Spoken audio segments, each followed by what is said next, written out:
राजस्थान के अलवर डिस्ट्रिक्ट में अरावली पहाड़ों के बीच एक शहर है, भानगढ़। 16वीं सदी में बसा हुआ राजपूत आर्किटेक्चर का एक शानदार नमूना। लेकिन आज ये इंडिया के सबसे हॉन्टेड जगह के रूप में माना जाता है। भानगढ़ को 1573 के आसपास राजा भगवान दास ने बसाया था। ये मुगल समय का एक समृद्ध नगर था। मंदिर, बाजार, हवेलियाँ, सब कुछ था। फिर धीरे धीरे शहर वीरान हो गया। सबसे मशहूर कहानी राजकुमारी रत्नावती की है। कहते हैं वो बहुत ही सुंदर थी। एक तांत्रिक सिंघिया उस पर मोहित हो गया था और उसे प्यार कर बैठा।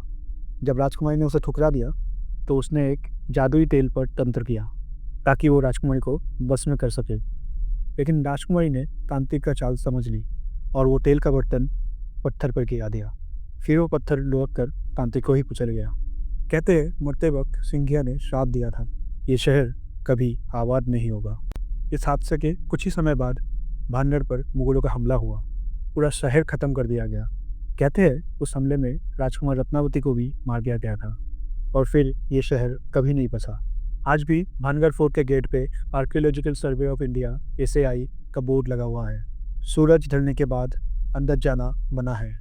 ऑफिशियल रीज़न ये दिया गया है, possibility of wild animals attack.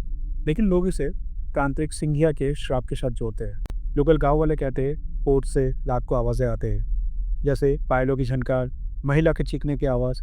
अंदर रात गुजारने वाले सुबह तक नहीं बच पाए। कोई कंफर्म प्रूफ नहीं है, लेकिन कहानियाँ जिंदा है। भानगढ़ का डर सिर्फ आत्माओं की वजह से नहीं है। डर इस बात का है कि पूरा शहर अचानक कैसे ख़त्म हो गया और कभी बसा ही नहीं। हिस्ट्री अपनी एक्सप्लेनेशन देती है और लोक कथाएँ अपनी। लेकिन जब सूरज ढलता है और अरावली की हवा खाली महलों से टकराती है तो सच और कहानी के बीच की लाइन धुंधली हो जाती है। और तब सवाल ये नहीं होता कि आत्माएं है या नहीं। सवाल ये होता है, अगर सब नॉर्मल है तो रात को भानगढ़ में एंट्री क्यों मना है।